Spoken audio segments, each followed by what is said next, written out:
Hello नमस्कार. तर चला आज बनवूया ब्रेड पिझ्झा. तुम्ही असं कधी बनवून खाल्ला आहे का? तर नक्की बनवा, खूप टेस्टी लागतो. कधीतरी हा पिझ्झा पण असा बनवून बघा. तर घरामध्ये ना एक सँडविच ब्रेड होता आणि इशीला आहे ना पिझ्झा खायचा होता. तर म्हटलं चला हे सगळं बनवून करून बघूया आणि बनवून त्यांना खाऊ घालूया. तर बाहेरून मागवण्यापेक्षा स्वस्तात मस्त असा होऊन जातो. तर इथे मी कांदा घेतलेला, क्यूब कटमध्ये कट करून घेतलेला, त्याच्यानंतर टॉमॅटो घेतलेला, हिरवी आणि पिवळी आणि लाल शिमला मिरची घेतली होती, त्यानंतर पनीर घेतलं होतं.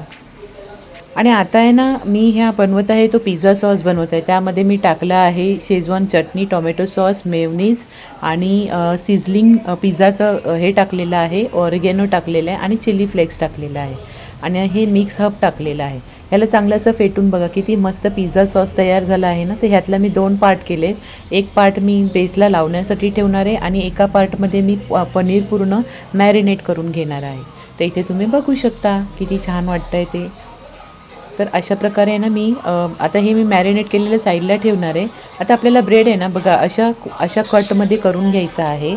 तर साईडचे जे कोणे आहेत ना ते आपल्याला कट करायचे, वरचा कट करायचा आहे. त्रिकोणी शेपमध्ये आपल्याला कट करून घ्यायचे आहे. तर मी असे कट करून घेतलेत बघा.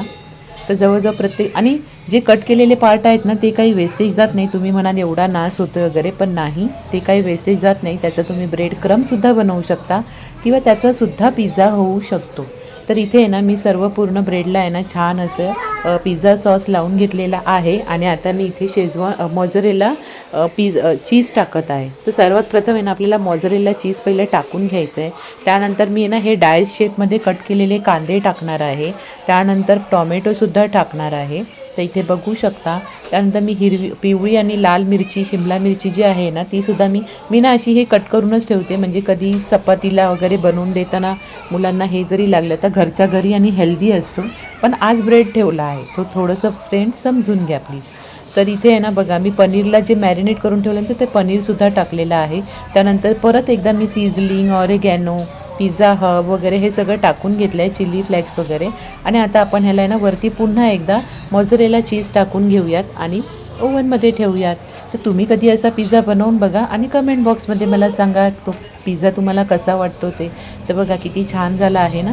एवढ्या साईजवाला पिझ्झा आपल्याला 400 ते 500 रुपयामध्ये मिळतो, पण आपण घरीच बनवल्यावरती सगळेजण मिळून खाऊ शकतात आणि एक काय ह्याच्यामध्ये 3-4 पिझ्झा बनवू शकतो आणि पोटभर खाऊ शकतात. तर आता मी ओव्हनला लावला होता.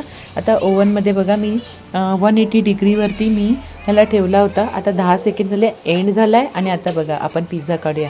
हा हा कसला भन्नाट झाला आहे ना आणि इतका टेस्टी झाला होता ना फ्रेंड्स की काय सांगू तुम्हाला. तर चला मग बाय बाय. श्री स्वामी समर्थ.